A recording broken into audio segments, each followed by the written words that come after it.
오늘 함께 나누실 하나님 말씀은 요한복음 16장 12절 13절입니다. 내가 아직도 너희에게 이를 것이 많으나 지금은 너희가 감당하지 못하리라. 그러나 진리의 성령이 오시면 그가 너희를 모든 진리 가운데로 인도하시리니 그가 스스로 말하지 않고 오직 들은 것을 말하며 장래 일을 너희에게 알리시리라. 아멘. 성령님은 세 가지의 역할을 하십니다. 세 가지입니다. 성령님이 오시면 먼저 죄에 대해서 우리를 깨우치고 책망한다는 것입니다. 그리고 의에 대해서 성령님으로 오셔서 우리들에게 말씀해 주십니다.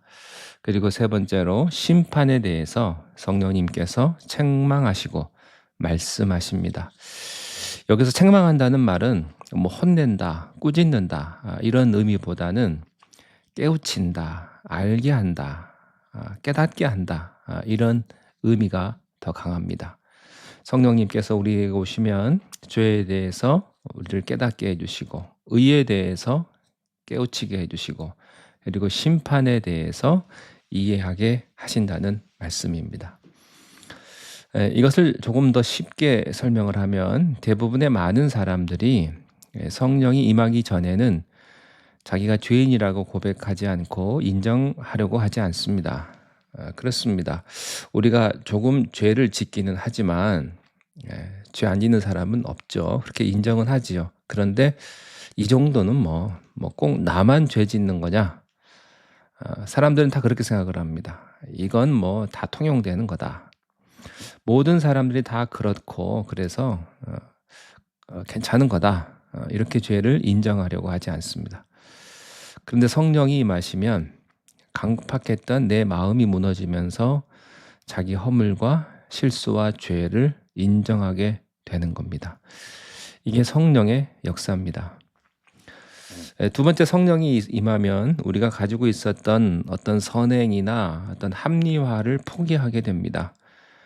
그것이 위선이고 또 거짓이라는 사실을 처음에는 인정하지 못하다가 이제 하나씩 인정하게 됩니다. 그것이 성령의 역사입니다.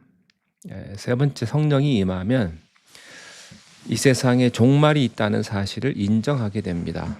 성령이 임하면요, 종말도 인정하고 또 심판도 인정을 하게 돼요. 이게 성령의 역사입니다.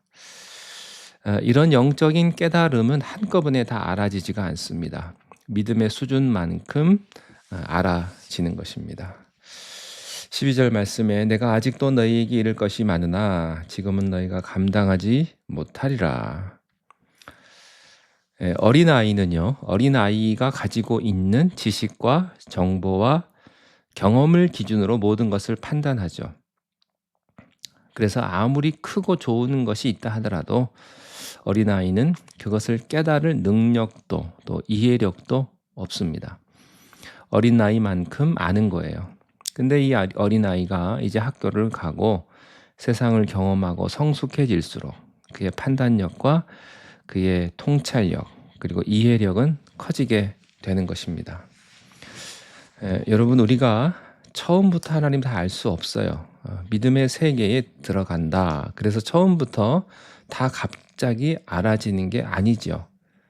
그래서 예수님께서 말씀하셨습니다. 내가 너희에게 할 말은 굉장히 많은데 알아들을 능력이 없구나. 너희들이 감당을 못하는구나. 라고 말씀을 하신 것이죠. 예수님께서 말씀하시고자 하시는 것은 성령님에 대해서 말씀을 많이 하고 싶은데 영적 진리를 가르쳐주고 싶은데 예수님의 제자들도 이것을 깨달을 능력, 알아듣는 능력이 없었다는 겁니다. 그래서 예수님이 내가 떠나가는 것이 유익하고 그래야 성령님이 너희에게 올 것이다. 내가 죽는 것에 대해서 그렇게 슬퍼하지 말라. 이것은 축복이다. 내가 떠나면 성령님이 오신다. 성령님이 오시면 죄에 대해서 성령님께서 책망을 하시고 깨닫게 해주실 것이다. 그래서 영적인 비밀을 알게 해주실 것이다 하는 겁니다. 여러분의 양심과 여러분의 이성으로는 여러분의 죄를 깨닫지도 인정하지도 않습니다. 자꾸 우리는요, 변명하려고 합니다. 내 탓이 아니고 저 사람 탓이라고. 저 사람이 그렇게 나를 만들었다고. 나를 화나게 만들고 죄짓게 만들었다고 자꾸 변명을 하는 거죠. 자기의 죄를 동의하지 않으려고 합니다. 그런데 성령이 임하면 그 사실에 동의를 합니다. 인정을 합니다.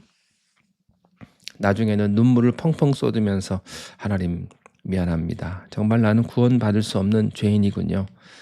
이렇게 고백을 하는 거죠. 그것이 성령의 역사입니다. 성령이 임하면 내가 가지고 있는 의가 위선이고 내가 행한 선행이 다 포장된 것이라는 사실을 처음에는 인정하지 않다가 성령이 임하면 다 인정하게 되는 것입니다. 그런데 예수님은 말씀하시는 겁니다. 이것만 가지고도 부족하다는 거예요. 더 설명할 게 많다는 거죠. 할 말이 많은데 너희들이 감당하지 못할 것이다. 자, 13절에 그러나 진리의 성령이 오시면 그가 너희를 모든 진리 가운데로 인도하시리니 그가 스스로 말하지 않고 오직 들은 것을 말하며 장래 일을 너희에게 알리시리라. 이 말씀은요, 좀 더 깊은, 좀 더 큰 성령의 역사에 대해서 세 가지를 더 말씀하고 있습니다. 그것이 무엇입니까? 성령님은요, 진리의 성령이라는 겁니다. 우리들이 보통 성령님 하면 무슨 바람 같은 성령님 이렇게 말하고요. 또 불 같은 성령님, 뜨거운 그런 불 같은 성령님 이렇게 말하고 또 비둘기 같은 성령님이라고도 말을 합니다. 그런데 오늘 말씀에 보면 그 성령님의 본질을 하나 꿰뚫어 주셨는데 진리의 성령님이시라는 겁니다. 진리의 성령님이란 어떤 말입니까? 그것은 영원히 변하지 않는 하나님의 말씀인 하나님의 진리인 이 말씀으로 만들어진 이 말씀, 이 성령이라는 뜻입니다. 진리의 성령이라는 것은 대부분 많은 사람들이 성령님에 대해서 오해를 하는데요. 그게 뭐냐면 성령님이란 어떤 전혀 새로운 계시고 하나님의 음성이고 하나님의 어떤 지시라고 생각을 하고요. 또 어떤 영적인 경험, 내가 경험해 보지 못했던 그런 경험, 꿈에 나타나서 말씀해 준다거나 환상을 본다거나 그런 경험이라고 생각을 합니다. 그래서 바람처럼 불처럼 비둘기처럼 성령을 받고 또 어떤 체험하는 것이 성령이라고 생각을 해요. 우리가 성령 충만 얘기를 하면 갑자기 불로 해가지고 몸이 뜨거워지고 이게 성령 충만이라고 생각을 합니다. 성령 체험이라고 생각합니다. 물론 일부는 맞을 수 있습니다만 그게 100% 맞는 얘기가 아닙니다. 우리들이 성령이라고 오해하는 것 중에 하나가 성령님이 인격이라는 부분을 그래서 오해를 합니다. 여러분 가장 중요한 것은요. 성령님은 어떤 체험적인 요소라기보다는 인격적인 요소가 훨씬 중요한데 그 부분에 대해서는 우리가 깊이 생각을 못하기 때문에 성령을 받은 사람들은 능력은 있으나 인격적으로 문제가 많아요. 성령을 받으라 그러면은 무슨 파도와 같이 성령이 내게 확 임해가지고 내가 어떤 뜨거운 체험을 하는 것, 그게 성령 충만이 아닙니다. 사람들이요, 성령 받고 능력은 많이 행하죠. 그러나 성령님이 인격이라는 사실을 우리가 덜 강조하기 때문에 그 인격적인 성령님에 대해서는 우리가 잘 모르고 둔하다는 것이죠. 더 중요한 것은 이 성령님은요, 진리라고 하는 것입니다. 진리의 성령이에요. 여기서 진리라고 하는 것은요, 변하지 않는 절대 가치입니다. 여러분, 이 세상에서 변하지 않는 절대 가치는 뭐예요? 세상의 모든 가치는 변하게 되어 있습니다. 물질도 변하게 되어 있습니다. 그러나 하나님의 말씀 하나는 변하지 않습니다. 하나뿐입니다.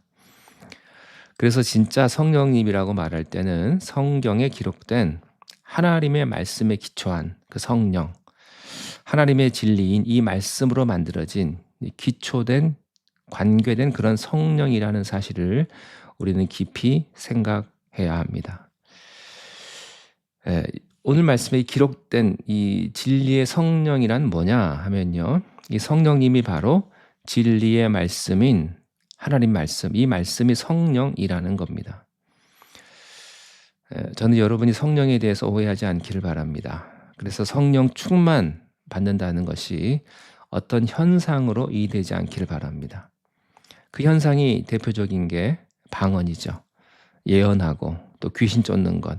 그런 현상들을 너무 중요시한다는 거죠. 그래서 그런 현상들만 쫓아다니는 사람들도 많습니다. 왜냐하면 신기하니까, 눈에 보이니까. 그러나 그것보다 더 본질적으로 중요한 것은 성령님은 예수님이세요. 인격이에요. 성령님은 하나님이세요. 성령님은 진리의 성령님이십니다. 이 진리의 성령님, 이 성령의 본질이라는 것입니다. 또 하나, 자, 그러면 진리의 성령님이 오실 텐데, 성령님이 오신다는 말은 감정의 성령님이 오신다거나 환상과 어떤 현상의 성령님이 오신다는 것이 아니고 진리의 성령, 하나님의 말씀에 기초한 인격이 우리 안에 들어온다는 얘기입니다. 성격, 인격 비슷한 얘기입니다. 저는 그런 성령님이 여러분에게 충만하기를 바랍니다. 그러므로 성령 충만한다는 이야기는 무엇입니까? 여러분의 인격이 변하는 거예요. 그리고 성령님이 임할 때 진리가 여러분에게 충만한 것입니다. 이게 성령님이십니다. 이 진리의 성령님이 오시면 진리의 성령님은요, 정관사를 붙어요. 바로 그 말씀하신 성령님이십니다. 여러분, 성령의 열매가 있기를 바랍니다. 성령 충만이란 내가 뜨거워지고 방언 많이 하고 그게 성령 충만한 게 아니에요. 진짜 성령 충만은 성령의 9가지 열매, 사랑, 희락, 화평, 오래 참음, 자비, 양선, 충성, 온유, 절제, 이런 인격적인 열매가 있는 겁니다. 저는 이런 성품의 축복이 여러분에게 있기를 바라고요.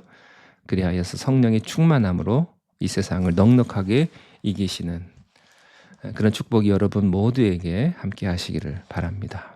기도하겠습니다. 하나님 아버지, 우리를 불쌍히 여기사 우리들에게 성령 세례를 부어 주시옵소서. 우리에게 성령의 열매가 있기를 원합니다. 사랑이 있기를 원하고 희락이 있기를 원하며 화평과 오래 참음이 있기를 원합니다. 자비와 양선을 저희들에게 주시고 충성하고 온유하며 절제하는 그런 성령의 열매로 하나님 앞에 영광 돌리게 인도하여 주옵소서. 예수님 이름으로 기도하옵나이다. 아멘.